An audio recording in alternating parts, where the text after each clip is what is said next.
of America, and they don't like most of the Trump voters because they are Americans. And De Niro, how stupid is he without a script? Isn't that amazing? I used to think, wow, that guy's brilliant. But once you take the words away from him, he is so stupid. What about the garbage outside today? Robert De Niro, officially sent by the Biden campaign, makes himself look like an idiot and reminds us why Trump is so popular. It's so stupid. It was colossally stupid. If you're going to send somebody to go... What happens when a towering screen legend, a name long tied to cinematic greatness and relentless intensity, starts to fall apart right before our eyes? The question lingers, especially when that person is deeply rooted in our cultural memory, a measuring stick for what great acting looks like. When the man who defined grit and toughness for a whole generation steps away from his trademark scowl and climbs onto a political soapbox, the story takes a sharp turn. Instead of admiration, he becomes the target of jokes and cutting criticism. And suddenly, we're left watching as an actor's once solid legacy is unexpectedly and uncomfortably up for debate. Impeachment will make America great again, and everybody's how intellectually deprived he is. He's a coke-addled simpleton, without a script. It is hysterical. Does he have a big coke problem? I just read that article that you sent me about the last nights of John Belushi and how De Niro was there and just basically partied with him and then split. And it's just like, now I just think of him as a really stupid guy. Robert De Niro. Just saying the name brings classic movie moments to mind. The restless stare of Travis Bickle, the explosive intensity of Jake LaMotta, and the quiet menace of Vito Corleone. For decades, he stood at the top of his craft, the undisputed master of transformation, a true chameleon who disappeared into roles and captured the raw, often dark soul of every character he played. You're going to send somebody to go speak outside of the Trump trial. Make it someone who's universally beloved, like a Michelle Obama. She's not universally loved. She's not loved on the right. But I'm saying, like, at least within the left and the center left, and maybe even some center righties. Robert De Niro has gone so hard partisan over the past 8 years. He is like example number one of Trump derangement syndrome. He's one of those, I'm moving to Canada if he wins, and he's never going to leave the White House if he wins. We're going to have Trump forevermore. I mean, hello, I hate to break it to you because I realize you're advanced age too, Robert, but people die. So he will leave. One way or the other, he's going to go. His quiet moments on screen could feel more frightening than any explosion. His concentration was legendary. His commitment to the craft was unmatched. But in recent years, a very different version of Robert De Niro has stepped into the spotlight. One far removed from the calm, controlled intensity that made him a worldwide icon. This newer persona is louder, openly political, and increasingly surrounded by controversy. Last night, an elderly, confused man went missing in New York. Luckily, a band of self-satisfied elitists found him babbling on the street, threw some pants on him, gave him a stage. Oh my God. I'm going to say one thing. Trump.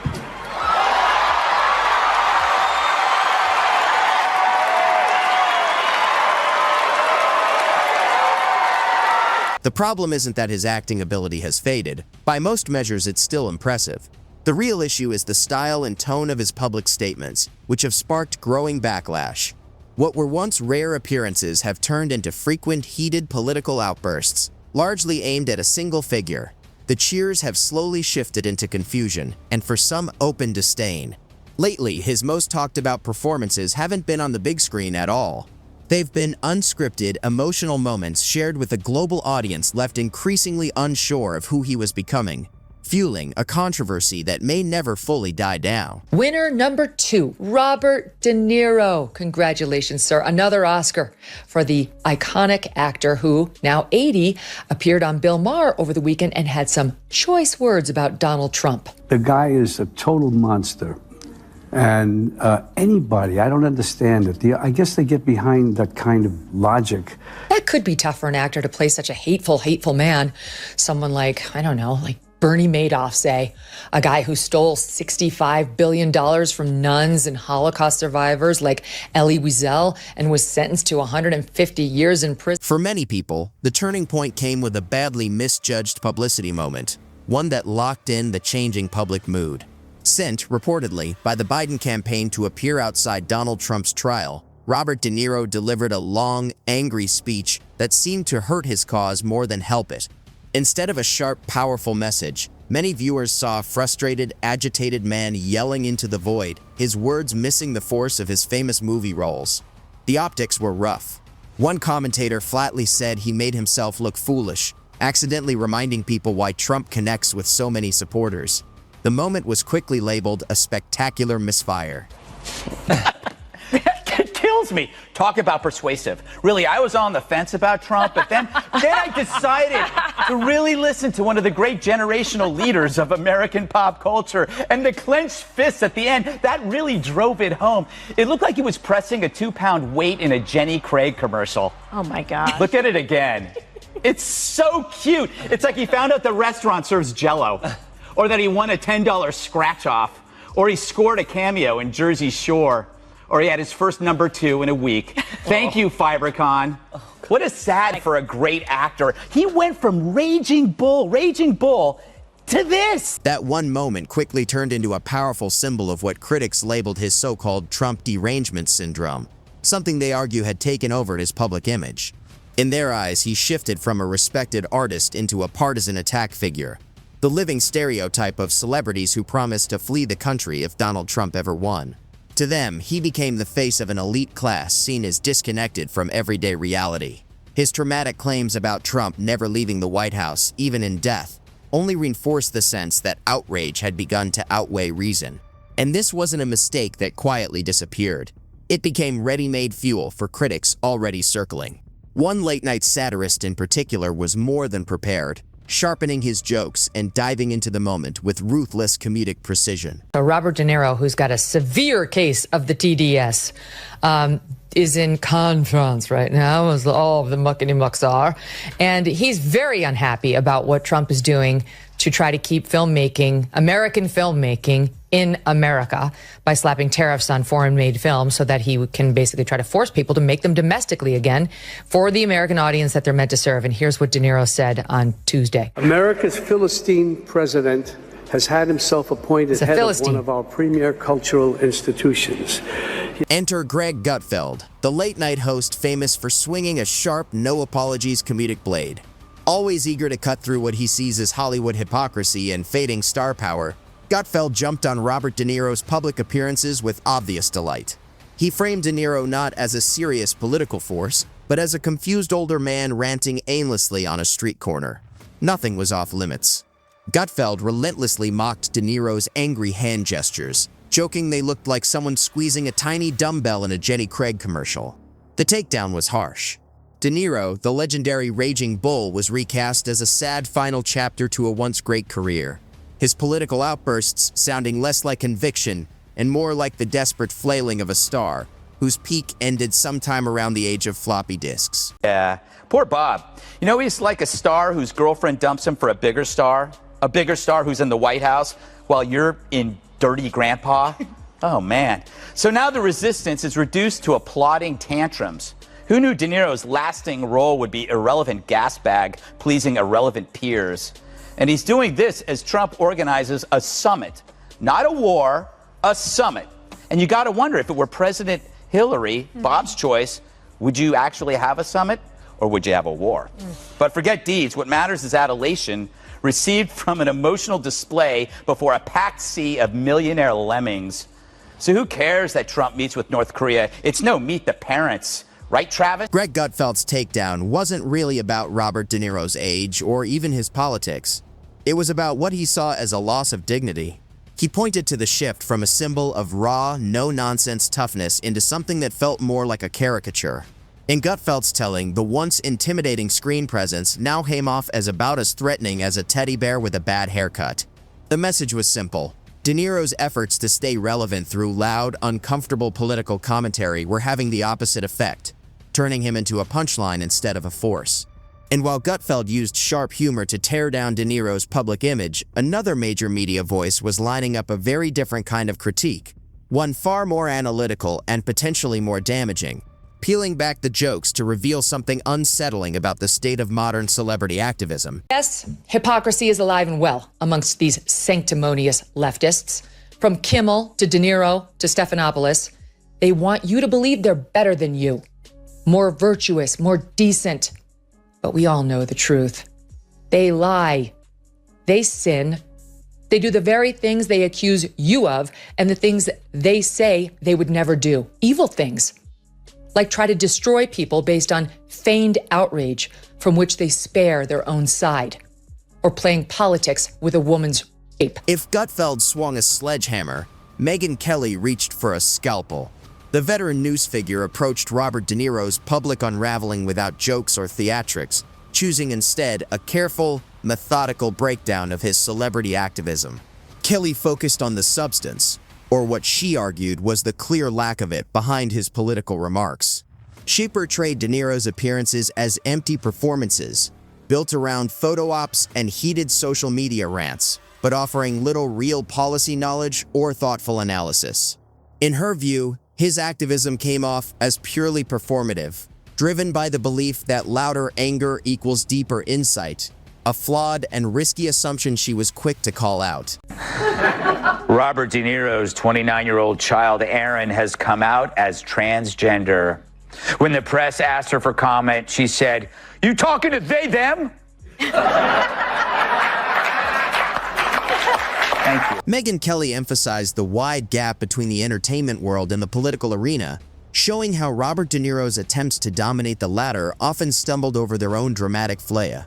She pointed to what she described as a severe case of Trump derangement syndrome as a driving force, suggesting his anger over issues like tariffs on foreign films had less to do with protecting American cinema and more to do with personal resentment. Her analysis was steady, sharp, and unsparing, peeling back the layers to reveal a celebrity who seemed more focused on staying in the fading spotlight than on truly understanding the complicated issues he claimed to support. What made Kelly's critique especially powerful was her journalist's ability to separate genuine concern from self-serving displays. In her breakdown, De Niro became the clearest example of that confusion. Together, the comedic blows and the analytical scrutiny began forming a damaging picture. And looming behind it all were older, darker whispers returning to the surface, adding yet another troubling dimension to his very public reckoning. Sit down. Nobody's talking to you anymore. Pathetic old man. All right. He was in, before I get to you, let's go to, I think he was in Canada, Toronto, opening a restaurant or doing something. And this is what he had to say. And I just want to make a note of apology for the idiotic behavior of my president. It's a disgrace. The current storm surrounding Robert De Niro has also dragged up some deeply uncomfortable whispers from his past, mixed with blunt, unforgiving judgments about who he appears to be now. One of the most shocking lines to surface described him as completely lost without a script. It was a harsh take, but it echoed a growing belief that once the screenwriter's words are gone, his off-the-cuff thoughts sound scattered and underwhelming. To critics, it reinforced the idea that his power was always in performance, not in unscripted moments, and that without direction, the image quickly falls apart. The people shouting him down like, your movies suck. That's not true. No, his movies are very good. Suck. He's one of the greatest actors. I mean, he's the heir apparent to Brando, blah, blah, blah. But he's a loon. Yeah. I mean, you have to just say what he is. He's, he has, basically, I describe this to people. You know what's happening now? Because people are aware about concussions and the problems with CTE. When you get hit and you get a dinger in football, they put you in the blue tent, in the sideline. Yeah. That's what needs to happen to Democrats. They need to go in the blue tent for a little bit, kind of, get your eyes checked and then come out and be rash. This perception has only grown stronger as old, uncomfortable stories from his past have resurfaced, especially those tied to the tragic final night of comedian John Belushi. Accounts from books and long-ago reports placed Robert De Niro at the same gathering with Belushi shortly before his fatal overdose. De Niro was never accused of any wrongdoing, but those lingering details from a wild, hedonistic era are now being pulled back into the conversation. Fair or not, they blend with today's criticism and add to a broader sense that his judgment, then and now, is open to question. These aren't criminal claims, but rather the shadow of past associations and a lifestyle that, for some, casts a troubling light on his current, often erratic public behavior. The story taking shape suggests a man whose legendary status may be more fragile than anyone once believed, exposed by the harsh glare of the present and the long shadows of earlier choices. Together, These resurfaced whispers and his heated rhetoric today have led many to rethink who he really is. Someone who once defined cool, controlled power, now viewed through a far less certain lens. Robert De Niro graced the knitting circle in hell known as The View, where he tried to link random thoughts into a sentence. Joy was there to wind him up, since he's played some of the most unredeemable characters. You have played some of the most really unredeemable characters. Travis Bickle. Travis Bickle was a psychopathic taxi driver. Jake LaMotta, who used to beat his wife, and he was in The Raging Bull. Is Trump worse than they are? To me, he is. The irony feels almost too perfect and deeply sad for those who once admired him. Robert De Niro, the actor who built his legacy playing men of few words but overwhelming, often frightening presence, now seems to stand in direct contrast to his greatest roles. Travis Bickle's anger burned quietly beneath the surface. Jake LaMotta's rage was physical and explosive. These characters were layered, dangerous, and gripping because their intensity was controlled. Compare that to how De Niro is often seen today: loud, emotionally overworked, and, according to critics, increasingly scattered. His political remarks, meant to land as devastating blows, frequently fall flat, missing the sharp focus and force of his on-screen punches. When he appeared on The View, for example, and claimed that Donald Trump was worse than his own psychopathic characters like Bickle or the wife-beating LaMotta, many didn't see deep political insight. Instead, it struck them as more exaggeration, another sign they felt of an actor losing his sense of proportion.